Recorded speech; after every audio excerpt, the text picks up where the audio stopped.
जय श्री कृष्ण, राधे राधे। जय श्री कृष्ण, राधे राधे। श्री राधे गोपाल श्री राधे, भज मन श्री राधे। श्री राधे गोपाल श्री राधे, भज मन श्री राधे। श्री राधे श्री राधे श्री राधे, श्री राधे श्री राधे श्री राधे, भज मन श्री राधे। श्री राधे गोपाल श्री राधे, भज मन श्री राधे। श्री राधे गोपाल श्री राधे, भज मन श्री राधे। नैया मेरी डगमग डोले, तन मन राधे राधे बोले। नैया मेरी डगमग डोले, तन मन राधे राधे बोले। पार लगाओ तुम्ही राधे, भज मन श्री राधे। श्री राधे गोपाल श्री राधे, भज मन श्री राधे। श्री राधे गोपाल श्री राधे, भज मन श्री राधे। सुखदेव जी वर्णन करते हैं कि राजन, कान्हा की आय 6 वर्ष है और 6 वर्ष की आय पौगंड वय कहलाती है। कान्हा रोजाना गाय चराने के लिए जंगल में जाता है। सुखदेव जी वर्णन करते हैं कि राजन, एक दिन कान्हा गाय चराते चराते गोवर्धन की तराई में पहुंचा और देखा कि बड़ा सुंदर बने हैं, सुहावना दृश्य है। चारों ओर हरियाली हरियाली दिखाई देती है। संध्या का समय है, काले काले बादल मंडरा रहे हैं, इंद्रधनुष निकला हुआ है। कान्हा के संग श्री दामा, मधुमंगल, शुबल, स्तोक, कृष्ण, मंशुका और भद्रशैल, वृषभ, बलराम भी हैं। और उस गोवर्धन की तराई में देखते हैं ऐसे सुंदर दृश्य में के मयूरों का नृत्य हो रहा है और मोर पंखों के चंदवे नीचे पड़े हुए हैं, बड़े सुंदर लग रहे हैं। विभिन्न प्रकार के रंग प्राकृतिक रूप से दिखाई दे रहे हैं।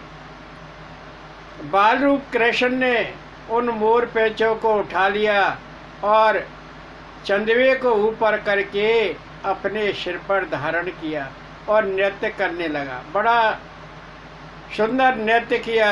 सारे ग्वाल वाल कहने लगे, वाह छोटू वाह, आज तो खूब फब रहे हो, आपने मोर पेच की टोपी बना ली।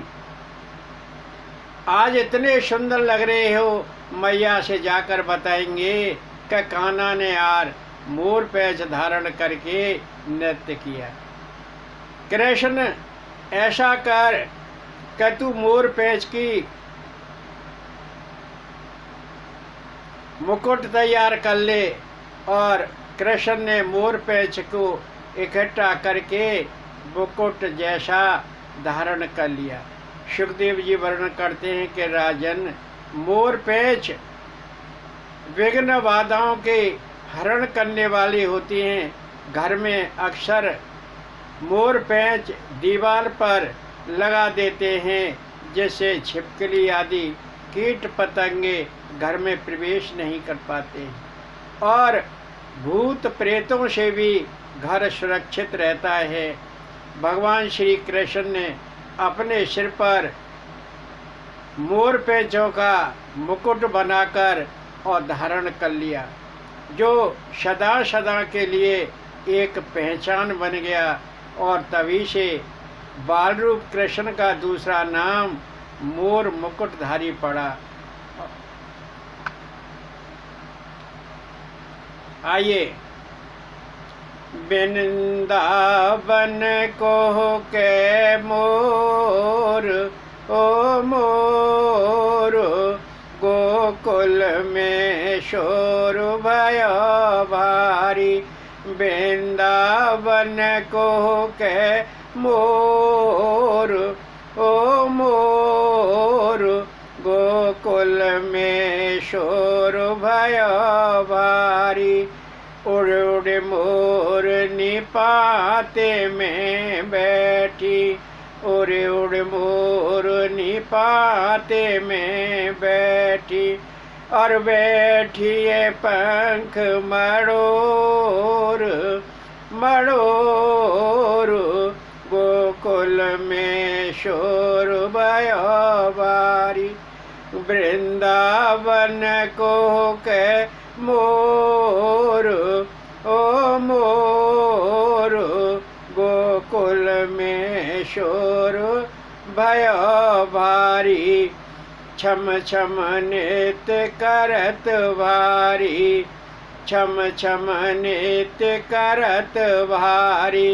जट को उठा मन मोर मन मोर, गोकुल में शोर भयो भारी। वृंदावन को के मोर ओ मोर, गोकुल में शोर भयो भारी। टप टप पेंच गिरत धरती पे, टप टप पेंच गिरत धरती पे।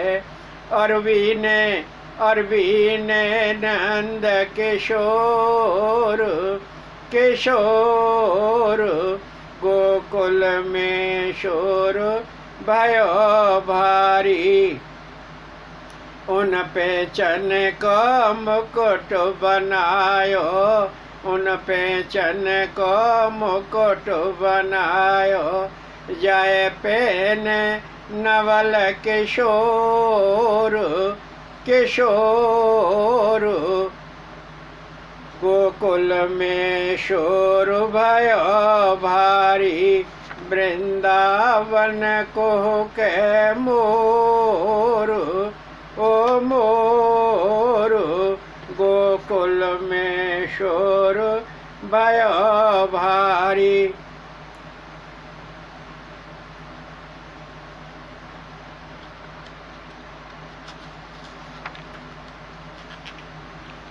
सुखदेव जी वर्णन करते हैं कि राजन, एक दिन भगवान श्री कृष्ण गाय चराते चराते ताड़ वन में जा पहुँचे। ताड़ वन में ताड़ के वृक्ष हैं, बड़े घने वृक्ष हैं, पंक्ति बद्ध वृक्ष खड़े हुए हैं।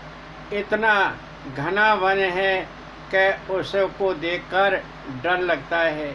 उसके अंदर कोई नहीं जाता है और कोई वहाँ पर आता जाता भी नहीं है। सुखदेव जी वर्णन करते हैं कि राजन, ब्रज में 12 वन हैं, मधुवन, महावन, वृंदावन, भंडीर वन, काम्य वन, ताड़ वन, कुमुद वन, बहुला वन, भद्र वन, खिदरा वन, लोह वन और वेल वन। ये 12 वन ब्रज में प्रसिद्ध हैं। सुखदेव जी वर्णन करते हैं कि राजन, उस ताड़ वन में बालरूप कृष्ण अपने ग्वाल वालों के साथ गाय चरा रहे हैं। कन्हैया ने कहा कि दाऊ, बड़े पके और मीठे फल लगे हुए हैं ताड़ वृक्ष पर, खाने को जी कर रहा है और भूख भी लग रही है, आप तोड़कर फल ले आओ ना। सुखदेव जी वर्णन करते हैं कि राजन, जैसे ही बलराम फल तोड़ने के लिए ताड़ वृक्ष के पास पहुँचे, एक धैन्यकासुर आया। बड़ा भयंकर, बड़े डील डौल वाला और रेंगता हुआ मलमूत्र निकालता हुआ दौड़कर आया और दौड़कर बलदाऊ की ओ दुलत्ती मारी और बड़े क्रोध में आ गया। और बलदाऊ ने देखा कि ये तो फल भी नहीं तोड़ने दे रहा और धेनु का शुर लड़ने के लिए आया। बलदाऊ को क्रोध आया और गधे के पैर पकड़े और चारों ओर घुमाया और दूर फेंक दिया। उस धेनु का असुर का काम तमाम हो गया, वह मर गया। अन्य गधों ने फिर हमला कर दिया। बाल कृष्ण और बलराम ने उनकी पूंछ पकड़ पकड़ कर चारों ओर घुमा घुमा कर उनको ठिकाने लगा दिया। सुखदेव जी वर्णन करते हैं कि राजन, इस प्रकार ताड़ वन में सब गधों का सफाया हो गया और वह वन निर्भय हो गया। सुखदेव जी वर्णन करते हैं कि ये धेनुकासुर कौन था। यह पूर्व जन्म में बलि का पुत्र साहसिक था और शापवश ये धेनु बन गया था, धेनुक बन गया था और इसका नाम साहसिक था। साहसिक देवों को हराकर और गंधमादन पर्वत पर चला गया और वह स्वर्ग की अप्सरा तिलोत्तमा को देखा। तिलोत्तमा इतनी सुंदर थी, बड़ी सुंदर थी कि उसका तिल तिल सुंदर था और उसको देखकर वह उस पर मोहित हो गया और उनका प्यार हो गया। सुखदेव जी वर्णन करते हैं कि वह तिलोत्तमा और साहसिक नग्न अवस्था में विहार कर रहे थे और उधर से दुर्वासा ऋषि गुजरे। जब दुर्वासा ऋषि ने देखा कि यह साहसिक तो बड़ा मूर्ख है, ये गधा है, इसे कोई समझ नहीं है, नग्न अवस्था में विहार कर रहा है। और दुर्वासा ऋषि ने कहा कि तू बड़ा पशुवत है, गधे के समान है और तू गधा बन जा। और वह साहसिक गधा बन गया। तभी से वह धेनुकासुर कहलाने लगा। सुखदेव जी वर्णन करते हैं कि राजन, और दुर्वासा ऋषि ने तिलोत्तमा को शाप दिया कि तू असुर योनि को प्राप्त हो। और वह तिलोत्तमा बाणासुर की पुत्री उषा बनी और उसी उषा के साथ कृष्ण के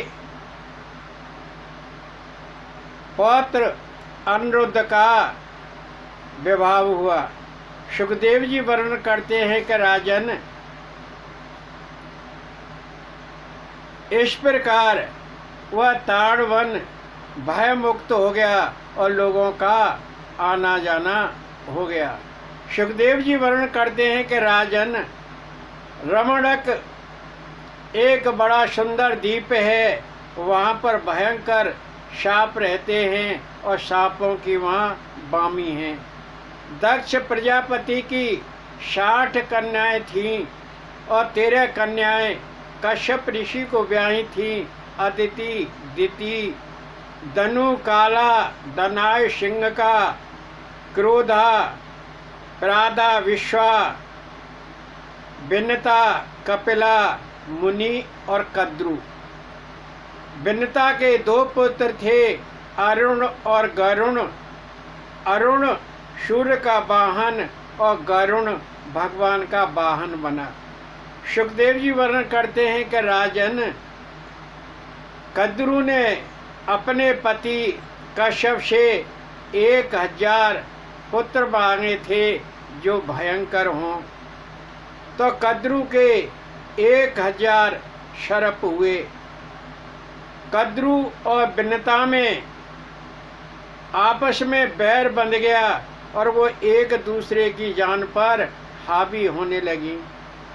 सुखदेव जी वर्णन करते हैं कि राजन, एक दिन गरुड़ ने पूछा कि माँ, तू कुछ खिन्न दिखाई देती है, कुछ उदास दिखाई देती है, क्यों?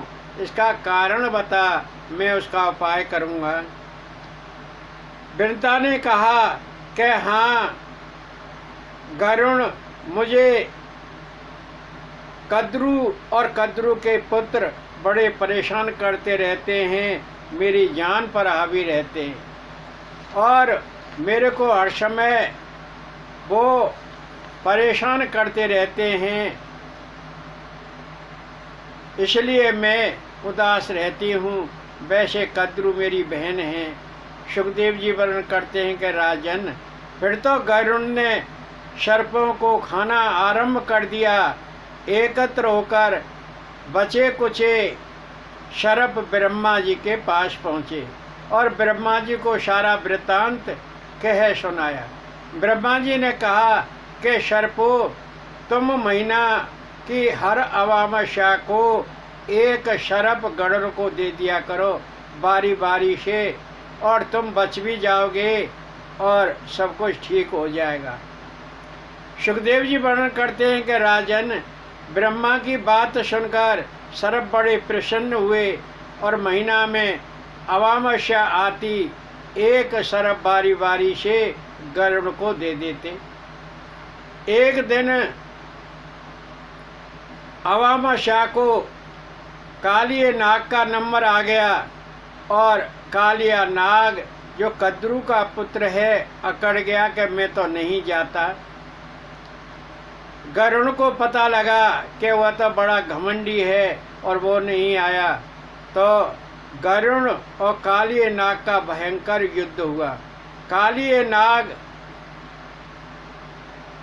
का इतना घमासान युद्ध हुआ कि गरुड़ कालिया नाग पर हावी हो गया और कालिया नाग डरकर भाग गया और भागकर उसने यमुना दह में जाकर शरण ली, सांस ली। दह कहते हैं कुंड को, जो उसमें कुंड में पानी भरा हुआ था। गरुड़ उस कुंड में यमुना दह में नहीं जा सकता था, क्योंकि गरुड़ को सौवर ऋषि का शाप लगा हुआ था कि गरुड़ यमुना दह में आएगा तो वह मर जाएगा। सुखदेव जी वर्णन कहते हैं कि राजन, उस दह में मछलियाँ रहती थी और गरुड़ उन मछलियों को भोजन बनाकर खाता था। मछलियाँ बड़ी परेशान होने लगीं और दुखी होकर, संतप्त होकर वो मछलियाँ सौवर ऋषि के पास गईं और सौवर ऋषि से कहा कि हमारी रक्षा करो ऋषिवर।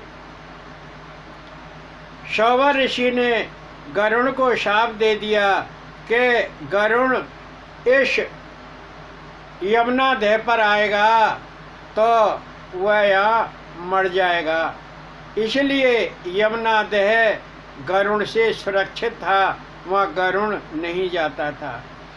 सुखदेव जी वर्णन करते हैं कि राजन, एक दिन ग्वालवाल सुदामा श्री दामा सुवल स्तो कृष्ण मनसुका कृष्ण यमुना तट पर गेंद खेल रहे थे और उस दिन बलराम नहीं गए थे, क्योंकि बलराम का उस दिन जन्मदिन था।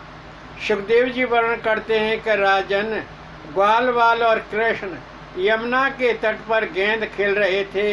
कृष्ण ने गेंद में टोल मारा और गेंद यमुना दह में चली गई। कृष्ण तुरंत कदम के पेड़ पर जाकर बैठ गया और सारे ग्वालवाल बड़े दुखी हुए, संतप्त हुए, कहने लगे, कान्हा, हमारी गेंद दह में चली गई, हमारी गेंद ले आ। हैं, हम गेंद से खेल रहे थे, अब हमारे पास दूसरी गेंद भी नहीं है, हम किससे खेलेंगे। कान्हा कदम के वृक्ष पर बैठे हुए मुस्कुरा रहे हैं, हंस रहे हैं। क्या कोई बात नहीं, क्या हो गया।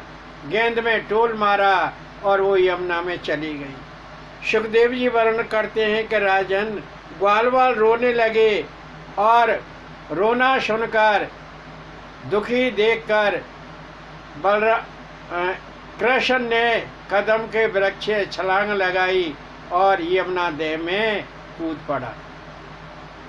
यमुना दह में कालिए नाग का वास था और कालिए नाग की पत्नी नागिन कहने लगी, ये बालक तू यहाँ से चला जा और ये उठ जाएगा, अब सो रहा है तो तुझे खा जाएगा। तू अपनी जान बचा और तू यहाँ से चला जा। यमुना दह का पानी इतना विषैला था कि उसके आसपास की घास भी जल गई थी। उससे विष की फुहारें निकलती रहती थी। आसपास के छोटे मोटे वृक्ष और घास लता पता सब जल गए थे। बड़ा विषैला जल था और बालरूप कृष्ण उस यमुना दह में कूद पड़े और उस समय काली नाग सो रहा था। काली नाग ने एक दम उठकर और कृष्ण को जकड़ लिया और ग्वाल वाल देखकर चिल्लाने लगे कि हा कृष्ण, हा कृष्ण। और ये बात यशोदा तक पहुंच गई कि कान्हा को एक नाग ने जकड़ लिया है। नंद बाबा यशोदा भी वहाँ यमुना तट पर पहुंच गए और नगर के लोग भी वहाँ पहुंच गए कि कालिए नाग ने कृष्ण को जकड़ लिया है। मैया रोने लगी, बाबा रोने लगे और सब भी बड़े परेशान। मैया कहने लगी कि मैं निकाल कर लाती हूँ। बाबा ने पकड़ा, ग्वाल वालों ने पकड़ा। बाबा कहने लगे कि मैं लाऊंगा, अभी कूदता हूँ यमुना दह में। सबने बाबा को रोका कि ये विषैला जल है, ये बहुत खतरनाक है, आप मत जाओ। बालरूप कृष्ण ने देखकर कि सभी बड़े परेशान हो रहे हैं, अपना शरीर बढ़ाया और जब शरीर बढ़ाया तो शरब की हड्डियां चट चट करने लगी और वह ढीला पड़ गया। बालरूप कृष्ण उसके चंगुल से छूट गया और दोनों में भयंकर युद्ध होने लगा। उसके नाग के 100 फन हैं और वो 100 फनों से कृष्ण पर वार करने लगा, कभी कृष्ण को जकड़ लेता। दोनों में बड़ा भयंकर युद्ध हुआ।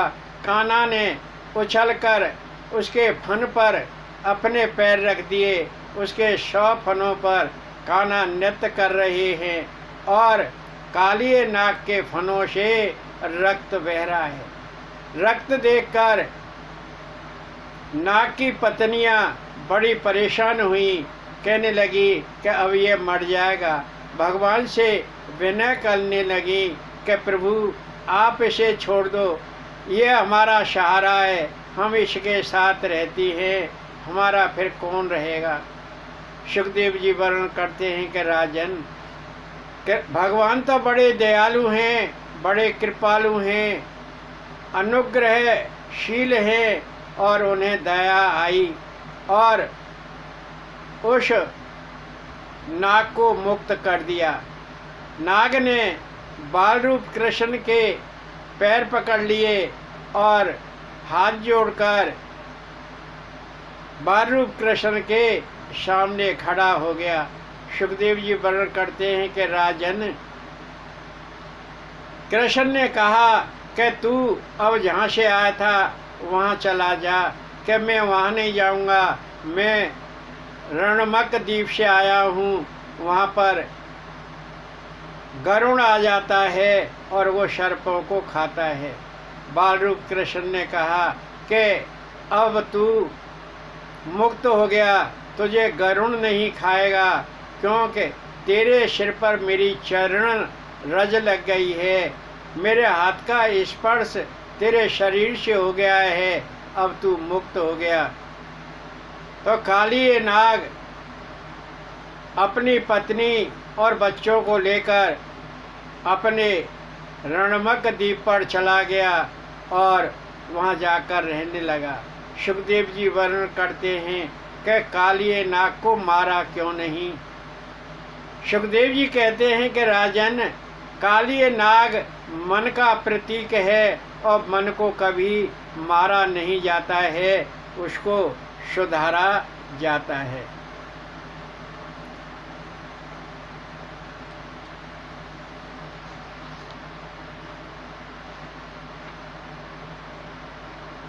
उसको सुधारा जाता है। आइए, शकीरी मुझे छोड़े चले गए, लौटे ना आए कर तार। शकीरी मुझे छोड़े चले गए, लौटे ना आए कर तार। शकीरी मुझे धोखा दे गए, लौटे न आए कर तार। शकीरी मुझे छोड़ चले गए, लौटे न आए कर तार। शकीरी कह गए परसों की, शकीरी कह गए परसों की, बीती है बरसों बिना निहार। शकीरी मुझे छोड़ चले गए, लौटे न आए कर तार। शकीरी मुझे धोखा दे गए, लौटे न आए कर तार। शकीरी राधा ऐसी रोवे, शकीरी राधा ऐसी रोवे, नैनन से वर्ष जल की धार। शकीरी राधा ऐसी रोवे, नैनन से वर्ष जल की धार। शकीरी मुझे छोड़ चले गए, लौटे न आए कर तार। शकीरी मुझे धोखा दे गए, लौटे न आए कर तार। शकीरी मुझे ब्रजन भावे, शकीरी मुझे ब्रजन भावे, ना भावे यमुना की धार। शकीरी मुझे छोड़ चले गए, लौटे न आए कर तार। शकीरी मुझे धोखा दे गए, लौटे न आए कर तार। शकीरी कलिया भौरा घूमे, शकीरी कलियो भौरा घूमे, होवे कलेजा मेरो चार। शकीरी कलियो भौरा घूमे, होवे कलेजा मेरो चार। शकीरी मुझे छोड़ चले गए, लौटे न आए कर तार। शकीरी मुझे धोखा दे गए, लौटे न आए कर तार। सुखदेव जी वर्णन करते हैं कि राजन, एक दिन ग्वाल वाल और बलराम कृष्ण भंडीर वन में गाय चराने के लिए चले गए। श्री दामा शुबल मधु मंगल स्त्रो कृष्ण मंशुका भद्रसेन वृषभ कृष्ण बलराम आदि सब भंडीर वन में गाय चरा रहे हैं। और ग्वाल वालों ने कहा कि कृष्ण आज हम एक खेल खेलते हैं और आप हमारे आचार्य होंगे, क्योंकि कृष्ण उम्र में सबसे छोटे हैं, अभी 6 वर्ष के हैं और बुद्धि में सबसे बुद्धिमान हैं। कृष्ण ने कहा कि ठीक है। तो कृष्ण एक दल के नायक बन गए और बलराम दूसरे दल के नायक बन गए। 2 दल बना दिए गए और कहा कि जो दल हारेगा वह जीते हुए दल को अपनी पीठ पर बिठालकर भंडीर वन में उस वृक्ष तक ले जाएगा। भंडीर एक वृक्ष का नाम है। वहाँ पर भंडीर के पेड़ ही पेड़ हैं, बड़ा घना वन है। और कहने लगे भंडीर वट तक ले जाएगा। ठीक है, खेल आरंभ हो गया। जब खेल आरंभ हो गया तो प्रलंबासुर ने सोचा कि मैं कृष्ण के दल में शामिल हो जाऊं, और उसने अपना ग्वाल रूप बनाया और कृष्ण के दल में शामिल हो गया। और कृष्ण वाला दल हार गया। जब हार गया तो वो जो ग्वाल बना हुआ प्रलंबासुर था उसने बलराम को अपनी पीठ पर बिठाया और भंडीर वन बट की ओर चल दिया। और वो एक घने वन में चला गया। कान्हा ने अपनी पीठ पर श्री दामा को बिठाया, भद्रसेन ने वृषभ को बिठाया और वो भंडीर बट की ओर चल दिए। लेकिन बलराम दिखाई नहीं दिए। बलराम ने अपना शरीर भारी किया और वो प्रलंबासुर जो ग्वाला बन गया था वो थक गया। उसने बलराम को नीचे उतार दिया। सुखदेव जी वर्णन करते हैं कि राजन, बलराम समझ गए कि ये कोई दैत्य है और उन दोनों का युद्ध होने लगा। बलराम ने प्रलंबासुर जो ग्वाला बना हुआ था एक मुष्टिक से प्रहार किया, उसका सिर फट गया, वह प्रलंबासुर मर गया। इस प्रकार बलराम ने उस प्रलंबासुर का वध किया। सुखदेव जी वर्णन करते हैं कि राजन, ये प्रलंबासुर कौन था? ये हुहु नामक गंधर्व का पुत्र था। इसका नाम विजय था। वीणा बजाता और विष्णु भगवान के यशोगान में लगा रहता। एक बार वीणा बजाता चैत्ररथ वन में जा पहुंचा। बड़ा सुंदर वन था और विजय ने फूल तोड़े। जैसे ही फूल तोड़े वो असुर बन गया और उसे असुर बन गया और वह कुबेर के पास गया। कुबेर ने कहा कि द्वापर में बलदेव के स्पर्श से तेरा उद्धार होगा। वही विजय प्रलंबासुर नामक दैत्य बना और बलदेव के स्पर्श से उसका उद्धार हुआ। जय श्री कृष्ण, राधे राधे। जय श्री कृष्ण, राधे राधे।